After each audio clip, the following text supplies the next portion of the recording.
La oración, dice San Agustín, que el que canta ora dos veces, y siento que no era necesario decir que ya habíamos empezado. El canto no era para ver, bueno, mientras empieza el Padre vamos a poner a chatear, responder mensajes, a platicar. Ya estábamos iniciando con una oración. Sabemos que estamos ya a nada de iniciar Pentecostés, de acabar la Pascua, con un tema en el cual como parroquia, como comunidad, es fundamental: María, nuestra Madre en Pentecostés, a quien nuestra comunidad parroquial está dedicada, a su protección y a su patrocinio, su papel indiscutible en la obra de la redención. Pero vamos a iniciar, ahora sí, ahí vamos a ver, ¿para dónde le muevo? Antes, vamos a ponernos de pie y hacer una oración, ¿sí? Decimos todos juntos: ven Espíritu Creador, visita las almas de tus fieles, llena con tu divina gracia los corazones que creaste. Tú, a quien llamabas Paráclito, don de Dios Altísimo, fuente viva, fuego, caridad y espiritual unción. Tú derramas sobre nosotros los 7 dones, tú dedo de la diestra del Padre, tu fiel promesa del Padre que inspira nuestras palabras, ilumina nuestros sentidos, infunde tu amor en nuestros corazones y con tu perpetuo auxilio fortalece la debilidad de nuestro cuerpo. Aleja de nosotros al enemigo, danos pronto la paz. Sé nuestro director y nuestro guía para que evitemos todo mal. Por ti conozcamos al Padre, al Hijo revélanos también. Creamos en ti su Espíritu por los siglos de los siglos.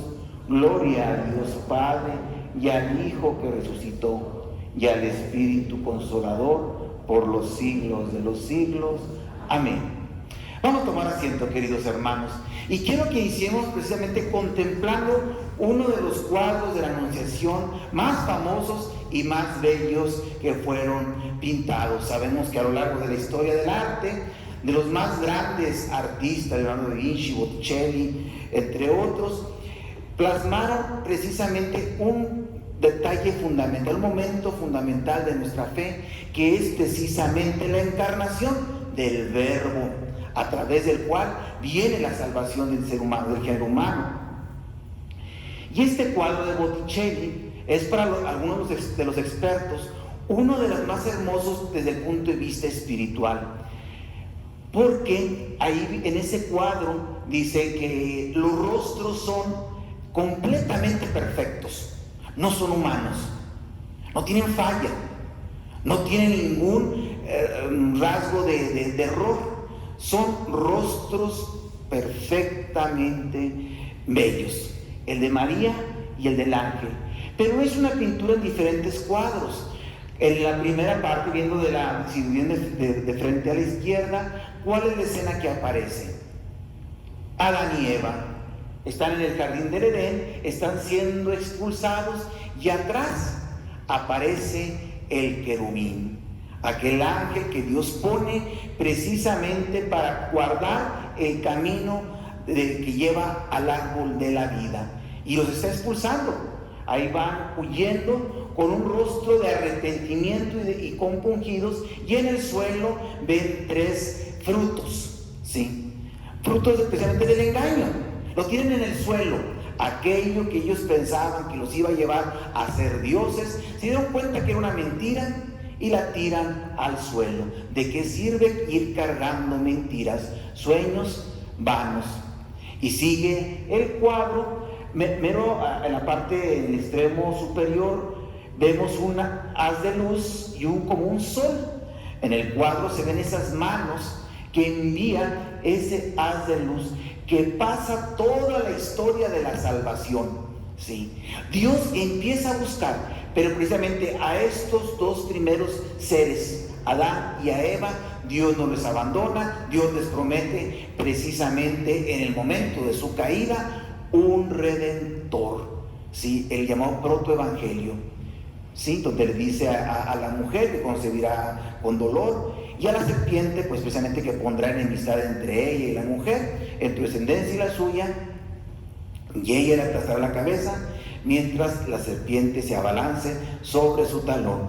Y ese haz atraviesa toda la historia de la salvación de Dios, que está buscando a alguien muy, muy especial, que es precisamente María. ¿Sí? Entra precisamente, a diferencia de Eva, que se dejó engañar, que se dejó tentar, que se dejó seducir. Precisamente esa luz está buscando a esa mujer, quien le va a responder a Dios de manera perfecta. Y comentan también que Botticelli pues tenía presupuesto, porque esa pintura, ¿de qué creen que era? De oro. Y de hecho las coronas que trae tanto el ángel y María y esas alas son de hoja de oro. Entonces quiere decir que como pintor le habían dado un buen capital para que hiciera esta obra maestra. Pero ¿saben cuál ustedes? ¿Qué es lo más caro de toda esa pintura? ¿Cuál es el elemento más costoso de esa pintura? El azul.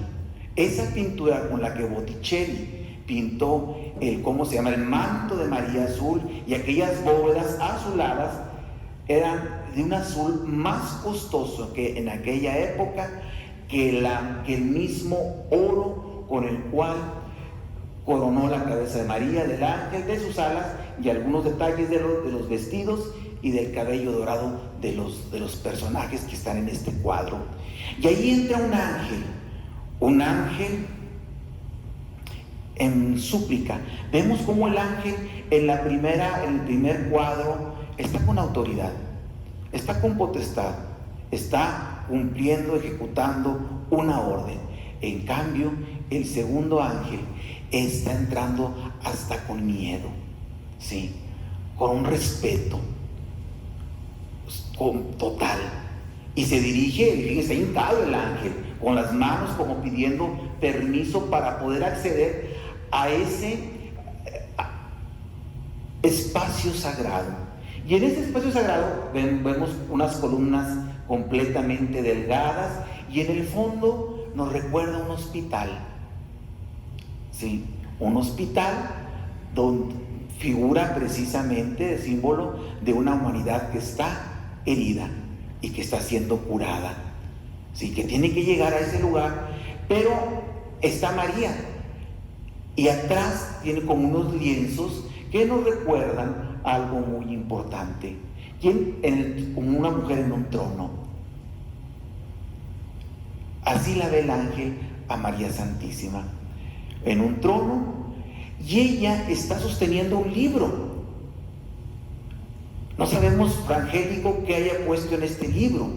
Tal vez el libro se refiere precisamente a las Sagradas Escrituras que estaba María atentamente leyendo, cuando deja el libro en su regazo y empieza a escuchar atentamente esas palabras que vemos en Lucas: bendita tú entre todas las mujeres. ¿En qué otra parte aparece una frase muy similar a esta? ¿Alguien ha escuchado? ¿En dónde? Es el Magnificat. Pero esta palabra, bendita tú entre las mujeres, aparece en el proverbio, en los libros de los proverbios, donde dice: tu esposo, te felicitará en medio de la asamblea y te dirá: muchas mujeres hicieron el bien, pero tú las superas a todas. Son palabras de los proverbios con el Evangelio perfectamente conectadas. Y es cierto, al darnos cuenta de la historia de la humanidad, y que si nos ponemos a investigar cuántas grandes mujeres han existido, existen y existirán, nos quedamos sin dedos. El número es innumerable. Es más, muchas tal vez su nombre se perdieron de la historia. Ciertamente, la humanidad ha sido poblada por excelentes mujeres. Muchas mujeres hicieron el bien, pero tú las superas a todas. Y el ángel le dice: bendita tú entre las mujeres. Y ese haz luminoso, antes de llegar a la segunda columna, va precisamente el Espíritu Santo. Antes de posarse a María Santísima, está como detenido. No va como en sobres, como dicen los muchachos, sobres. No, está detenido el Espíritu Santo, ¿sí? Ojo con eso, no se crean. Deténganse, antes de ir sobres, deténganse. Está detenido el Espíritu Santo. ¿Por qué está detenido? ¿Qué está esperando? No, la respuesta: hágase en mí según tu palabra. Hágase en mí. Está esperando ese fiat. Hágase en mí. Cuando María lo pronuncia, ese es el simbolismo de este cuadro de Fray Angélico, entonces sí, el Espíritu Santo la cubre con su sombra, y María Santísima en su seno, allí se engendra el Verbo, la segunda persona de la Santísima Trinidad. Y aquí viene algo que es fundamental, hermanos, que a veces hemos perdido o que no sabemos: que María y el Espíritu Santo hacen un excelente equipo, ¿sí? Una excelente dupla. Por ejemplo, a los que nos gustaba el fútbol, allá en el 94 decíamos: no, la dupla del Mundial, Romario y Bebeto. Ya los chavos no sabían quiénes eran ellos, pero era la dupla del Mundial de aquel año. Una dupla invencible del fútbol, Romario y Bebeto. Y las duplas. En la historia de la salvación, el mejor dueto, el mejor dúo, es precisamente ese equipo que perfectamente, en coordinación, hace María con el Espíritu Santo. Por eso la importancia de que en nuestra comunidad, en nuestras comunidades, descubramos eso. Cuando el Espíritu Santo y María Santísima están trabajando juntos, los dos hacen un excelente equipo, y la obra siempre llega a buen término cuando están los dos. Ahí está ¿cuál fue la obra máxima de María con el Espíritu Santo que hicieron en equipo? Jesús, el Verbo encarnado. Aquí vamos a ver, pero antes de llegar a Hechos 1, 12, 14, 22, 13, ¿cuál es el objetivo? Profundizar en la experiencia de resurrección, de modo especial en su papel en aquellos momentos de incertidumbre y de alegría. Porque así nació nuestra iglesia. 40 días después de aquella pasión, que parecía que todo estaba acabado, ¿no? Resurrección. Pero no dejaba de haber miedo, temor, angustia, pero también alegría, porque es parte precisamente de la vida de cada uno de nosotros y de nuestra iglesia. No siempre estamos bien, pero tampoco siempre estamos mal. A veces nos va bien, pero no siempre nos va bien. A veces nos va mal. A veces tenemos miedo, a veces nos sentimos seguros, a veces nos sentimos que podemos todo, y hay veces que sentimos que no podemos nada. Y en medio de esa situación, el Espíritu Santo se hace presente. Voy a leer el Evangelio, el libro de los Hechos de los Apóstoles, precisamente en este momento en el cual se hace presente el Espíritu Santo. Y dice, voy a empezar en el capítulo 2. Al cumplirse el día de Pentecostés, estaban todos juntos en el mismo lugar. De repente se produjo desde el cielo un estruendo como de viento que soplaba fuertemente y llenó toda la casa donde se encontraban sentados. Vieron aparecer unas lenguas como llamaradas que se dividían posándose encima de cada uno de ellos. Se llenaron todos del Espíritu Santo y empezaron a hablar en otras lenguas según el Espíritu les concedía manifestarse. Palabra de Dios. Te alabamos, Señor. Pero también nos dice en el capítulo 1 de este mismo libro que estando todos reunidos en un mismo lugar, estaba con ellos ¿quién? María, la madre. Estaba con ellos y la iglesia nació precisamente teniendo en el centro de la comunidad a la madre del Señor, que también es nuestra madre. María acompaña a la primera comunidad. María se convierte en el punto de intercesión entre la línea vertical divina y la línea horizontal de nuestra historia. Como lo vimos en este cuadro de Fray Angélico, toda una historia que se atraviesa en busca de aquella respuesta, de aquella mujer que iba a decir a Dios sí en todo momento, María. Y esta misma mujer que acompañó a Jesús desde su concepción, precisamente y firme en la cruz, claro que no deja de acompañar el cuerpo místico de Cristo, que es la iglesia.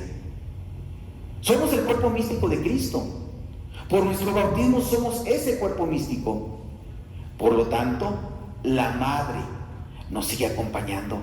Y hace la semana pasada que estamos con el Día de la Mamá, lo entendemos desde nuestra cultura, la importancia que tiene una madre en un hogar. ¿Por qué? Porque es la que junta, la que une, la que reúne a los hijos. Tiene un papel fundamental. Y espiritualmente María tiene la misma función: juntar, unir, atraer, congregar.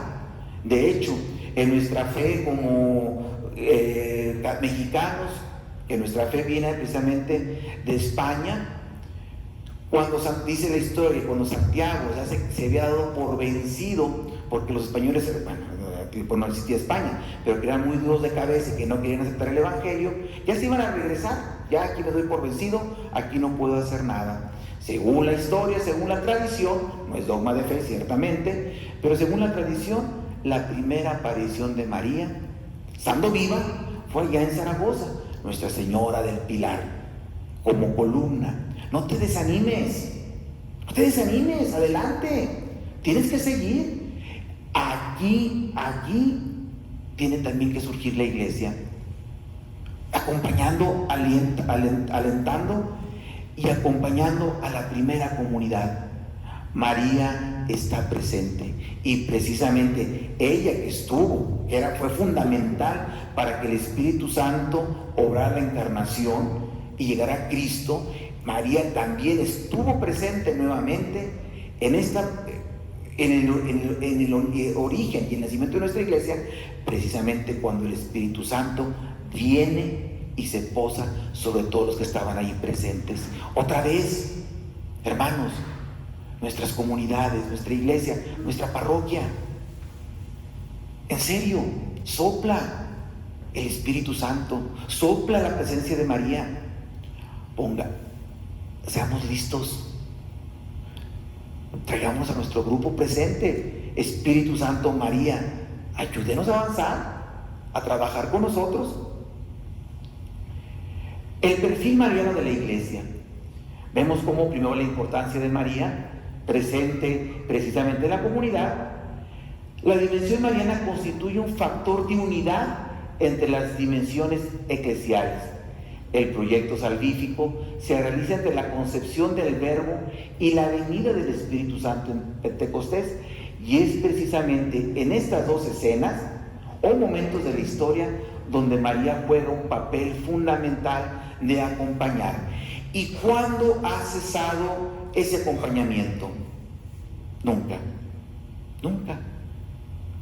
María sigue estando presente de muchas maneras, se manifiesta en la iglesia y sobre todo en los momentos también en los que parece que hay mayor oscuridad. María como madre sigue cumpliendo aquella misión que Jesús, estando en la cruz, le dijo a María con Juan: mujer, ahí está tu hijo, allí está tu madre. Y dice Juan, el Evangelio de Juan, y desde ese momento el discípulo se la llevó a su casa.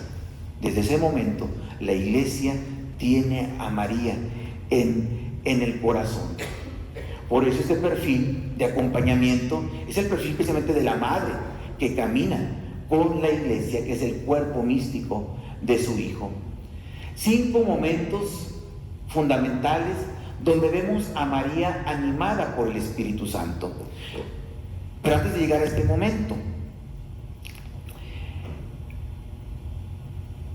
cuando nuestros primeros padres desobedecieron a Dios y cayeron en el pecado original, de manera popular decimos el cielo estaba cerrado, porque como dice las Escrituras, en el cielo nada manchado puede entrar. Entonces la gente moría, pero por más buenos que fueran Moisés, David, todos los santos del Antiguo Testamento, no podían entrar al cielo precisamente porque la gloria estaba cerrada. Pero también se entiende que el Espíritu Santo no podía bajar. Por eso, antes de Pentecostés, el Espíritu Santo solamente había venido en momentos muy precisos y a personas muy precisas. Por ejemplo, ¿en quién vino antes de Pentecostés? Además de ¿cómo se llama? De la Anunciación. ¿Dónde? En el bautismo. ¿Dónde más? Bueno, antes de la Anunciación, en la Anunciación, en el bautismo. Otro momento, Juan Bautista estaba lleno del Espíritu Santo, aún en el seno de su mamá. Si nos damos cuenta, si no mal no recuerdo, en 5 ocasiones antes de Pentecostés el Espíritu Santo había descendido, porque precisamente la gloria estaba cerrada a cumplir aspectos muy concretos con personas muy, muy concretas. Juan el Bautista, en la Anunciación, en el bautismo, cuando los reyes eran consagrados, dice, y el Espíritu Santo bajó, ¿sí? Y se posó. Pero fueron muy contados los momentos. Entonces llegan a la Anunciación, y aquí vemos los momentos en los que María está animada por el Espíritu Santo. La Anunciación, que ya vimos ahorita, la visitación. Va María, se encuentra con Santa Isabel, va precisamente a auxiliar a su parienta que era mayor de edad y que estaba embarazada, y aquí en ese momento en el que se encuentran las 2 mujeres, la antigua representada por Isabel y la nueva representada por María. Isabel representando la promesa, las profecías, el Antiguo Testamento, y María el cumplimiento de las promesas de Dios. Se encuentran, y cuando María saluda a Isabel, ésta se llena de gozo y alegría y exclama, bendita tú entre las mujeres. Lo del libro de los Proverbios. Por eso cuando decimos María, esposa del Espíritu Santo, ¿por qué decimos María, esposa del Espíritu Santo? Acuérdate del libro de los Proverbios, el esposo dijo, muchas mujeres hicieron el bien, pero tú las superas a todas. Allí en la visitación vemos María llena de gracia, porta a Cristo, aquel a quien María se dispone precisamente a servirle, a acompañar. María es la mejor portadora precisamente del Espíritu Santo.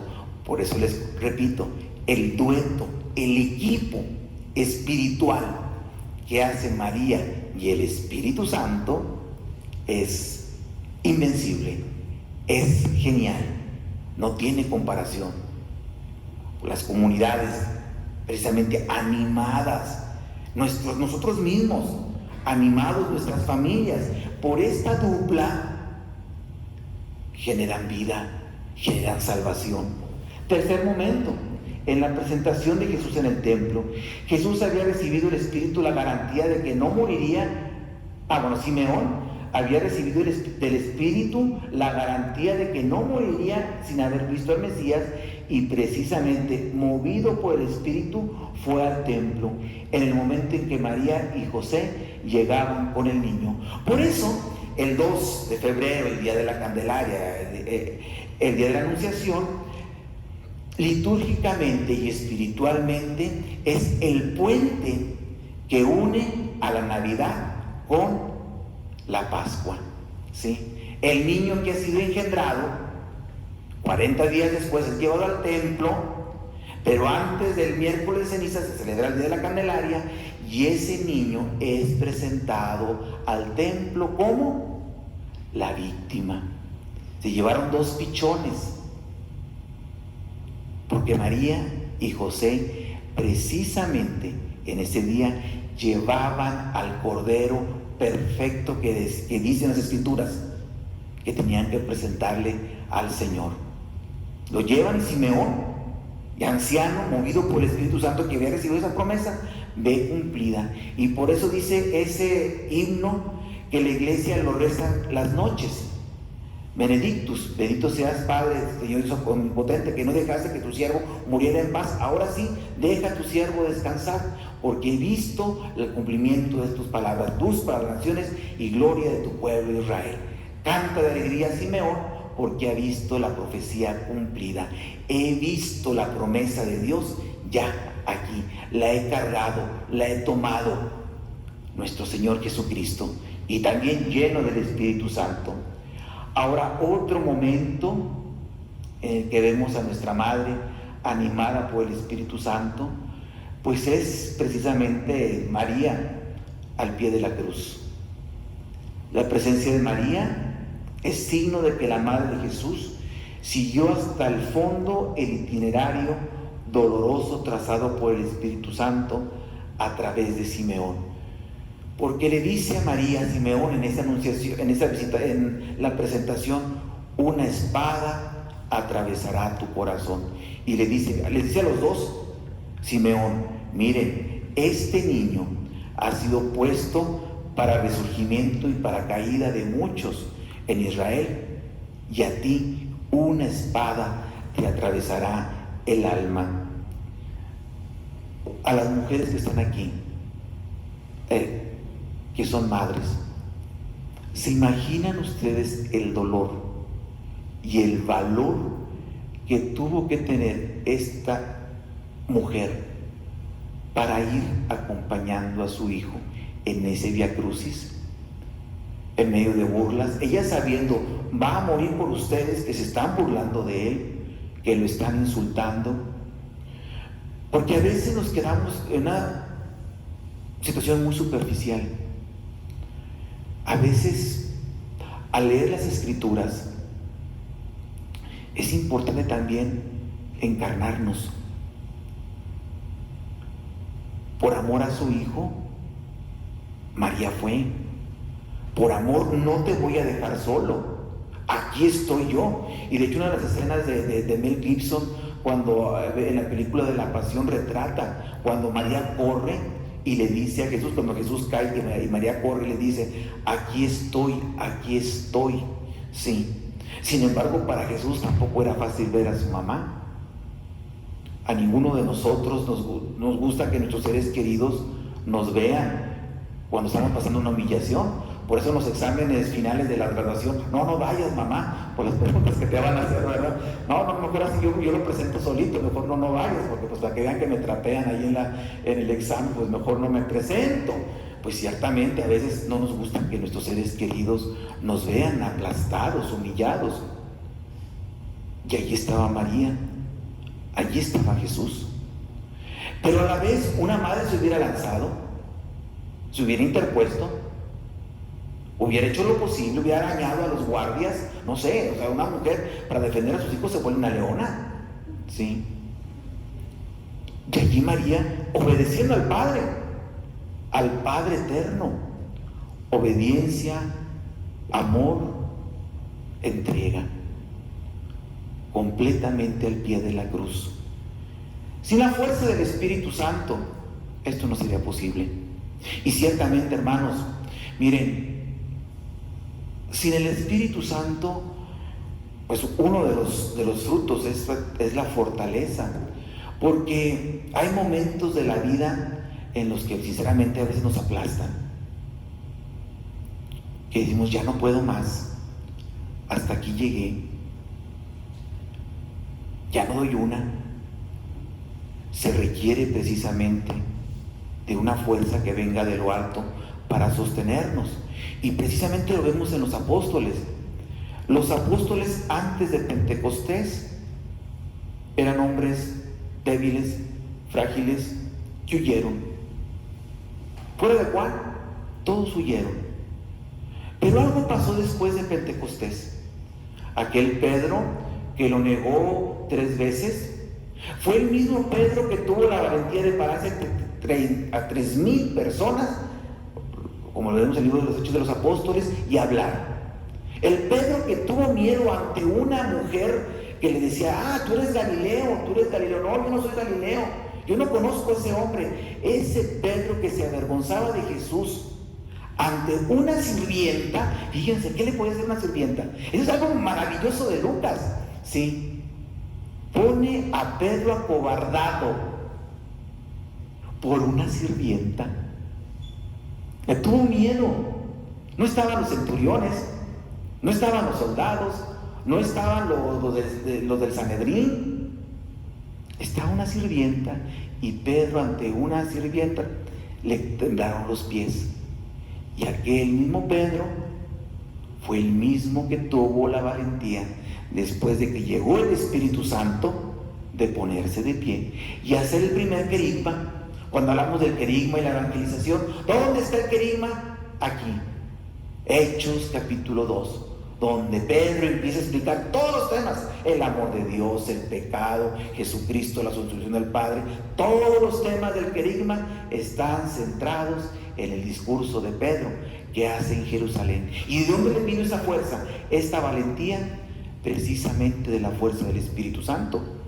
Sin la fuerza del Espíritu Santo es imposible concebir cómo hombres y mujeres de todas las edades fueron capaces y son capaces de dar su vida testificando la verdad de la fe cristiana. Y de hecho los mismos 12 apóstoles, cuando vemos lo que la tradición nos enseña de cómo terminaron su vida, cómo sellaron precisamente la verdad de su testimonio, fue a través de su martirio. ¿Quién les dio esa fortaleza? Por ejemplo, ir a un Bartolomé, que cuando se encuentra con Jesús, le dice Felipe a Bartolomé: hemos encontrado al Mesías. ¿De dónde es Jesús? De Nazaret. ¿Qué cosa buena puede salir de Nazaret? Dijo Bartolomé, por Natanael en otros escritos. Este Bartolomé al que Jesús vio dijo: miren aquí, un verdadero israelita donde no hay doblez. Ese mismo Bartolomé se fue hasta la India y terminó su vida, pues, dice la tradición, desollado. ¿Qué es desollado? Le arrancaron la piel. O sea, la muerte de los apóstoles no fue algo así, fue algo cruento, duro, doloroso y en muchos casos sádico. ¿Y qué les dio la fuerza a los apóstoles y a tantos cristianos, hombres y mujeres?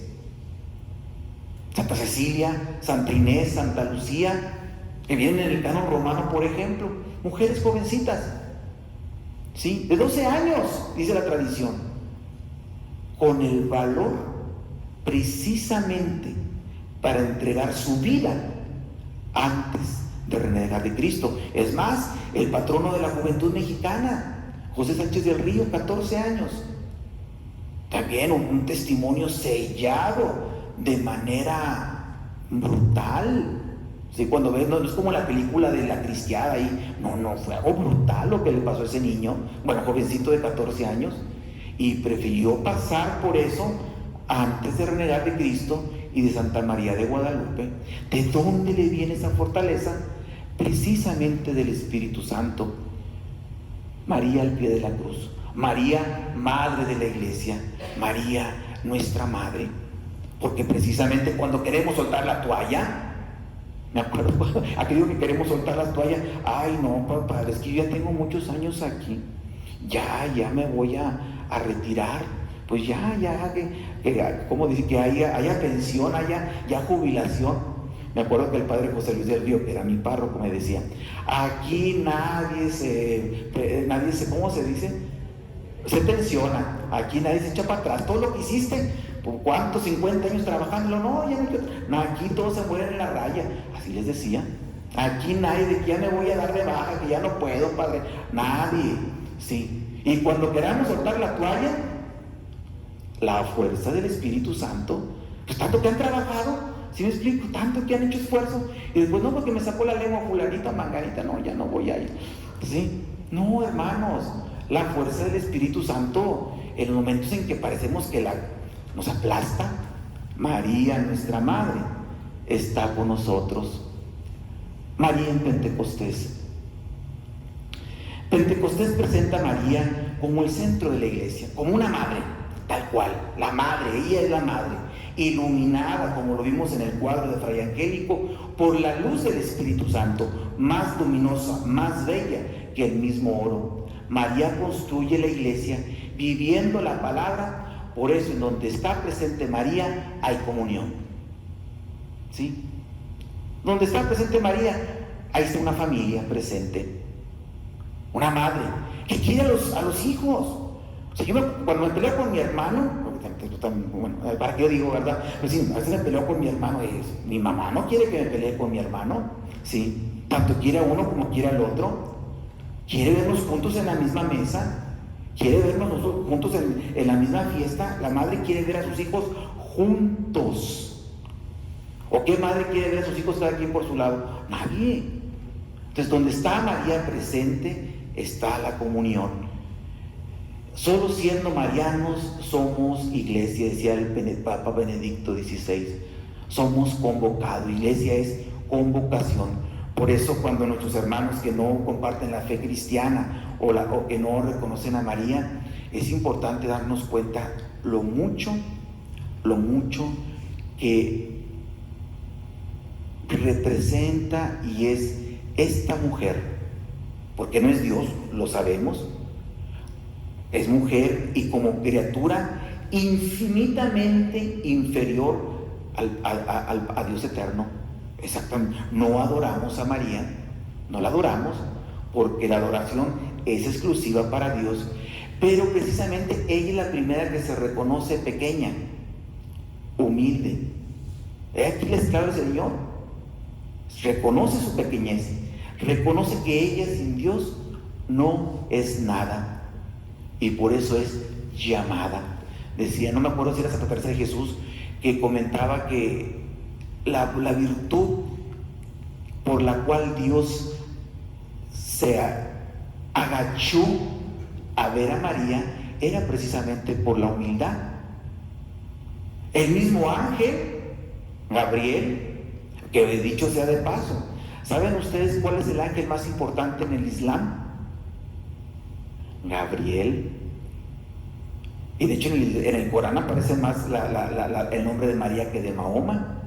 San Juan Damasceno, el último santo padre de la iglesia, hizo una profecía respecto a eso.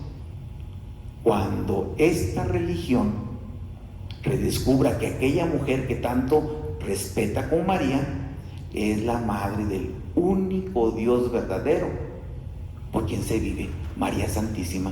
Platican algunas hermanas religiosas que cuando están rezándole a la Virgen María allá en Marruecos, en Siria, me han comentado que de repente se les juntan las mujeres musulmanas a rezar con ellas. Dicen Lela Marien, ¿sí? Reconocen en ella tantas virtudes y una grandeza que no tiene comparación con nadie más de criatura humana. María es el arquetipo de la iglesia que cuida su maternidad divina, y como María, la iglesia bebe y quiere ser madre y virgen. Pero mire, vamos a ver aquí en este cuadro. ¿Este cuadro cuál es? Del Perpetuo Socorro, ¿verdad? ¿Han visto ese cuadro? ¿Ya alguien ha visto el significado de este cuadro que tiene en su casa? Que levante la mano quien tiene un cuadro de la Virgen del Perpetuo Socorro. Yo tengo uno. Yo fui bautizado en el Perpetuo Socorro. Yo no sabía, bueno, que María está vestida con colores azules, con colores rojos, y el niño con un color rojo, de dorado, como rey. Y María, el niño, tiene un sueño donde ve a los ángeles, a San Miguel y a San Gabriel. Y los ángeles le presentan los instrumentos de la pasión. Entonces el niño quiere huir, y cuando el niño quiere huir se le resbala un guarachito. Ahí no se le ve en cómo se llama en la pintura, pero si ustedes van al cuadro que tengan en su casa, van a encontrar que María tiene, el niño tiene el guarachito zafado y se está agarrando de su mamá de manera desesperada. Y entonces la madre lo toma de la mano y lo sostiene con su mano, con el otro brazo. Aquí no, espérate, le da firmeza. Tienes que cumplir tu misión, ¿sí? No lo esconde, lo mantiene firme, por eso lo sostiene. Representando también el momento en que lo llevan a la presentación del templo.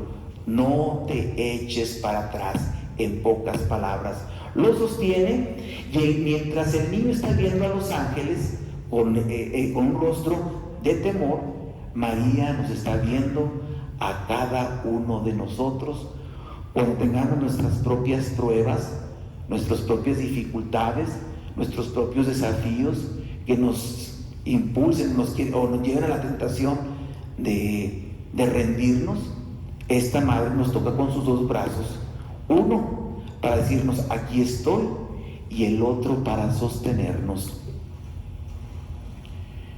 María y los dones del Espíritu Santo. Muy bien. El Espíritu Santo llega, llena y reparte sus dones. Dones que hemos recibido, hermanos. ¿Dónde los recibimos? En nuestro bautismo. Y se confirman en la confirmación. Hemos recibido estos 12 dones, pero como semilla. En semillita. Yo puedo tener, aquí está un tulipán, un pequeño bulbo. Aquí, ahora que me toca hacer a mí, plántalo. Y digo, ahí está el tulipán, es un precioso tulipán, rojo, blanco, no sé qué color que te guste más. Ahí está el tulipán, en bulbito, en semilla. Lo recibimos, te toca a ti ahora. Hazlo crecer. Así pasa. El Espíritu Santo nos da estos dones. Don de la sabiduría. Dice que nos lleva a conocer las cosas de Dios, y su voluntad es evidente en el sí de la aceptación incondicional que le dio María al ángel en el momento de la anunciación. Todos nosotros necesitamos precisamente este don para saber cuáles son aquellas decisiones que son más convenientes hacer. Eso es saber vivir bien. El don de la sabiduría no es pues saber todo o mucho de todo. El don de la sabiduría es esto, discernir la voluntad de Dios, y que al discernir la voluntad de Dios, hacer aquello que es más conveniente hacer. Porque muchas veces lo que es más conveniente hacer puede ser que para los ojos del mundo sea lo más absurdo. Como uno puede pensar, ¿cómo es posible que Cristo, precisamente subiéndose a la cruz, era la manera en que iba a salvar al mundo? Pues pensamos como hombres, pero Dios, Cristo, que es Dios, por eso le dice a Pedro, cuando Pedro le dice, no, Señor, no te puede pasar a ti eso. Dice, aléjate de mí, porque tú no piensas como Dios, piensas como los hombres. El don de la sabiduría, esto es lo que nos da, y todos lo necesitamos. Este don, que ya lo tenemos, pero hay que ejercitarlo. El don de la inteligencia, que nos ayuda a penetrar los misterios y la intimidad de Dios. Lo podemos apreciar en la paz que mantuvo María cuando José, al no entender el proyecto de Dios realizado en la Anunciación, había decidido separarse de su esposo. María, iluminada interiormente, sabe que lo que está viviendo es parte de un proyecto de amor. Por eso Fray Angélico pone en la Anunciación a María con un libro, signo de la sabiduría, de la inteligencia. es aprender a captar las verdades que Dios me revela. Siguiente don, como no se falta también este don de consejo, que le permite al hombre hablar en nombre de Dios de manera habitual, identificado con la misión de anunciar el Evangelio. Se presenta con fuerza en la visita de María a Santa Isabel, en donde proclama abiertamente la salvación a su prima. Es evidente también en las bodas de Caná, donde dicen: hagan lo que Él les diga. Ahora, papás, casado por la iglesia, tienes la gracia de Estado. La gracia de Estado que te capacita por tu bautismo y por el sacramento del matrimonio a darle a tus hijos los consejos que ellos necesitan. Sí, tú, como padre, como madre, ¿para qué los mandas al psicólogo?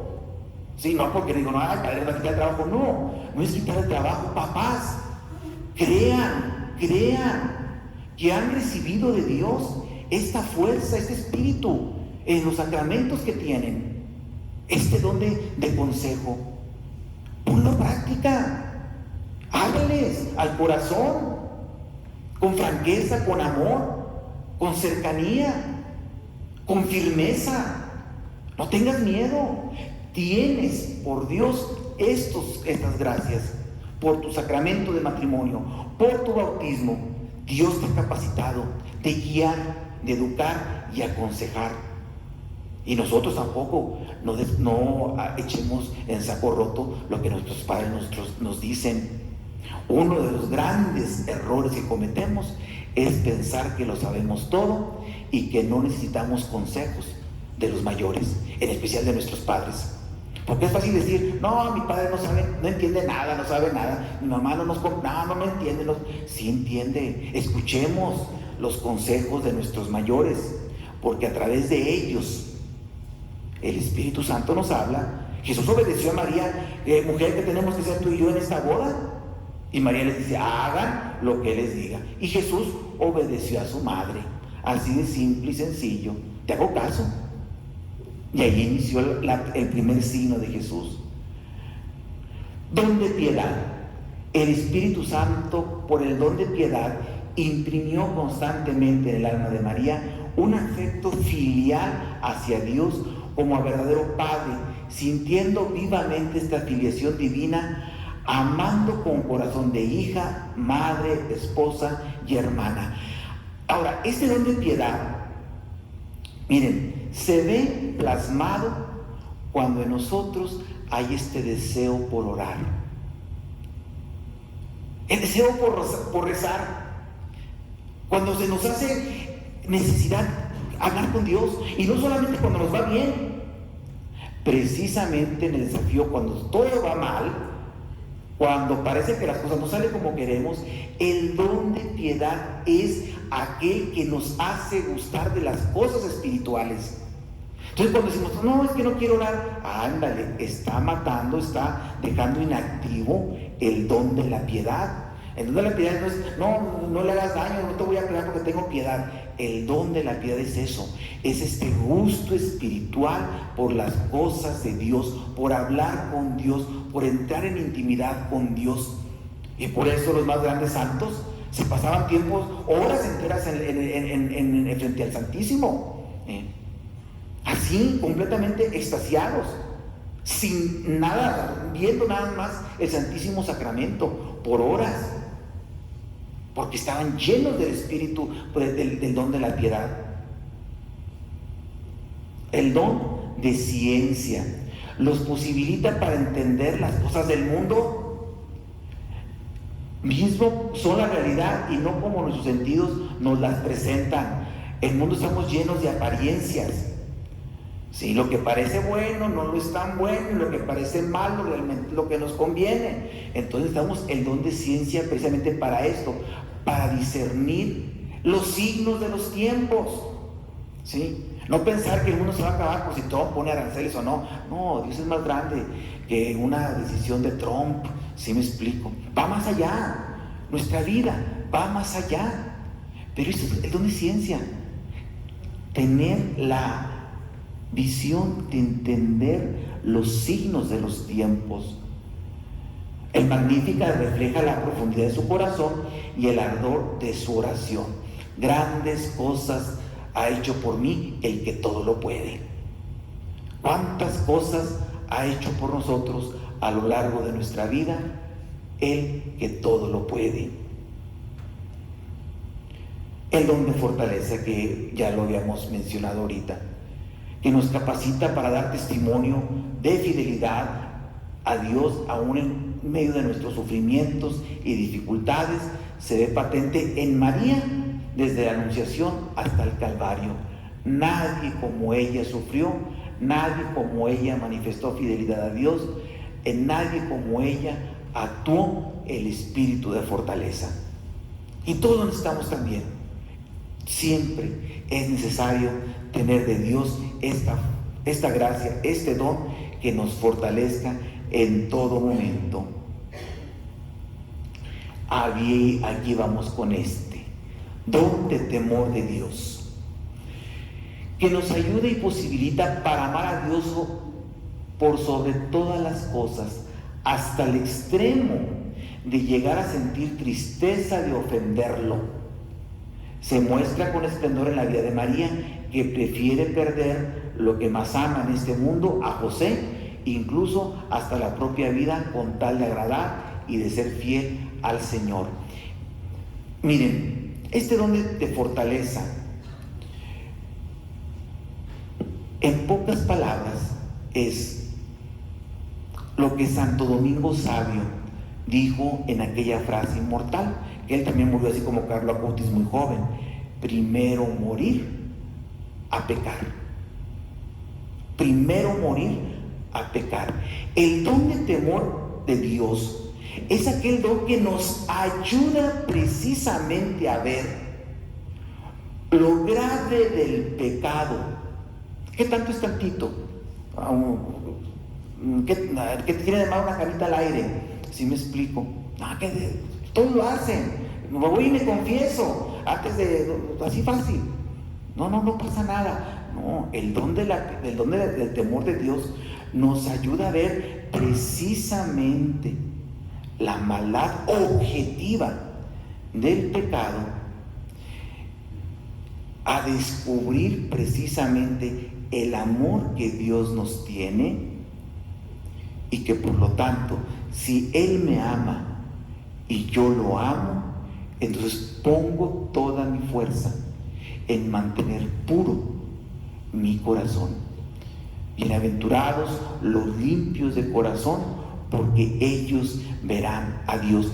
Y es un don, el temor de Dios. O sea, no es temor de que voy a pecar porque me voy al infierno. No. O sea, no es que me voy a chamuscar allá. No es eso. El temor de Dios no es tenerle miedo por el castigo que me va a dejar caer. No es un prefecto de secundaria. El temor de Dios es precisamente aquel don que me lleva a ver la maldad de una obra, que me quita la amistad, que dobla la amistad, que entibia la amistad, que fractura la amistad del ser que más me ama y que más se merece mi amor. Porque en este mundo, hermanos y hermanas, nadie se merece más tu amor que Dios. Y si Dios te ama como nadie te ama, entonces allí este don nos ayuda a ver con claridad y a recibir esa fuerza que, como dijo Santo Domingo Sabio, primero morir a pecar. Pues bien, en Pentecostés, pues precisamente vemos la manifestación, la consumación de la Pascua, la donación total de Dios. ¿Por qué digo la donación total de Dios? Porque es donde vemos ya en plenitud Dios trino y uno. La Trinidad se manifiesta y nos hace entrar en comunión divina. Y también en Pentecostés se manifiesta públicamente nuestra iglesia, y es el día en que nuestra iglesia, de la que pertenecemos, en la que fuimos bautizados, nace. La iglesia nace en Pentecostés. Y como toda persona nace de una madre, la iglesia nace precisamente teniendo a María en el centro. Y para concluir esta charla de formación, esperando que haya facilitado este acercamiento del papel de María en Pentecostés, María en nuestra iglesia, María en nuestra comunidad y en nuestras pequeñas comunidades, y lo que ella con el Espíritu Santo realizan en todos aquellos que de una u otra manera estamos dispuestos a decir al Señor: sí, Señor, te sigo porque te amo. Yo los invito a que concluyamos con esta oración. Acá se ve más completamente el ven Espíritu Divino. Vamos a ponernos de pie, hermanos, y vamos a decir todos juntos esta oración. Ven Espíritu Divino, manda tu luz desde el cielo, Padre amoroso del pobre, don en tus dones espléndido, luz que penetra las almas, fuente del mayor consuelo. Ven, dulce huésped del alma, descanso en nuestros esfuerzos, tregua en el duro trabajo, brisa en las horas de fuego, gozo que enjuga las lágrimas y reconforta en los duelos. Entra hasta el fondo del alma, divina luz, y enriquécenos. Mira el vacío del hombre si tú le faltas por dentro.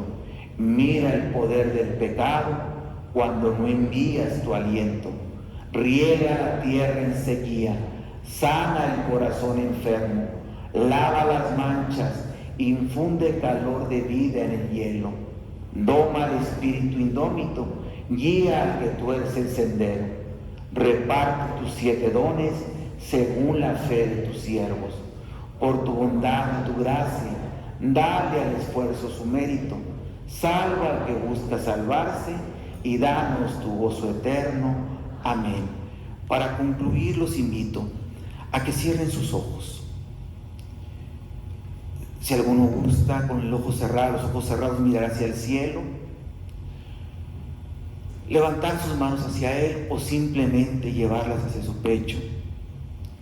Escuchemos con mucha atención este último canto y en silencio sigamos su letra.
Ven Espíritu de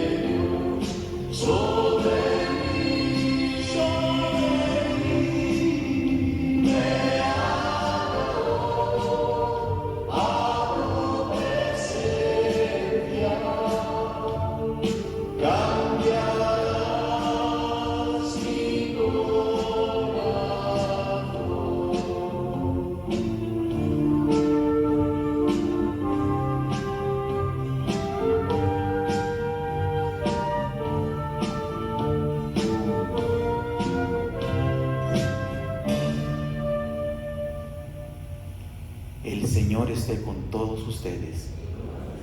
Y la bendición de Dios Todopoderoso, Padre, Hijo y Espíritu Santo, descienda sobre ustedes y permanezca para siempre. Amén. Que tengan una excelente noche y unas indicaciones de nuestro párroco. Nos podemos sentar unos momentos, hermanos. Bien, pues agradecer al Padre David su expresión el día de hoy. Gracias, Padre. Un aplauso. Yo creo que muy bien, muy interesante. Y creo que fácilmente podemos tener esa relación tan bonita que nos ha dicho entre el Espíritu Santo y la parroquia, ¿cierto? O sea, tenemos una parroquia que está dedicada a nuestra Madre Santísima y tenemos el jardín del Pentecostés, tenemos todo para celebrar juntos el cumpleaños de la iglesia. El domingo la iglesia celebra un cumpleaños y nosotros tenemos que presentarnos como ese regalo que tenemos que disfrutar. Uno de los dones, ojalá que de aquí, estamos en un tiempo de gracia, de la ascensión al Pentecostés, son muy pocos días, pero es un día maravilloso, un tiempo maravilloso para pedir un don.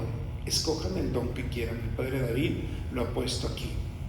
María sin duda le hablará a su hijo de que somos consentidos. Hace unas semanas platicaba yo con el Padre Carlos, que es el párroco del Espíritu Santo. Fuimos a comer y le digo, oye, cuando no encuentres al Espíritu Santo, está en la parroquia. O sea, él se la pasa con María, si es que dudo que esté allá donde está. Entonces nosotros tenemos el privilegio de tener esta gracia. Pidamos, invoquemos un don, el que tú quieras: sabiduría, inteligencia, temor de Dios, piedad. El domingo celebremos juntos la fiesta del cumpleaños del cuerpo de Cristo, que hoy, gracias al Padre David, nos permite entrar en esta sintonía y decir, pues yo pido este regalo porque soy la iglesia. Qué mejor regalarnos un don, porque el don no es para ti, es para todos y lo necesitamos. Por favor, necesito que mi comunidad, pensando en tu corazón y en el mío, tenga este regalo. Y piensa, puede ser el regalo de ciencia, puede ser el regalo de consejo, puede ser el regalo de piedad. Somos la iglesia y la iglesia tiene que recibir estos regalos. Pidamos a Dios esta gracia. Gracias, Padre David. Nos vemos entonces, creo que vale la pena, y seguir invitando a todos los que somos parte de esta comunidad para hablar el mismo lenguaje, ¿cierto? Hoy sabemos que María y el Espíritu Santo son, ¿cómo dijiste tu plan? Muy bien, como el fútbol y toda la cosa. Muy padre, muy bien. Bueno, chicos, pues gracias por todo. Una buena noche. Dios los bendiga. Dios te salve, María.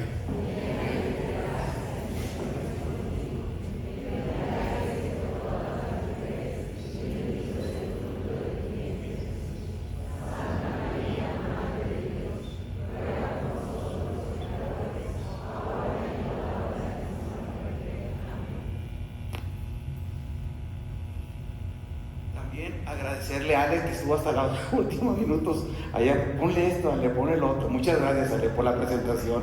Gracias.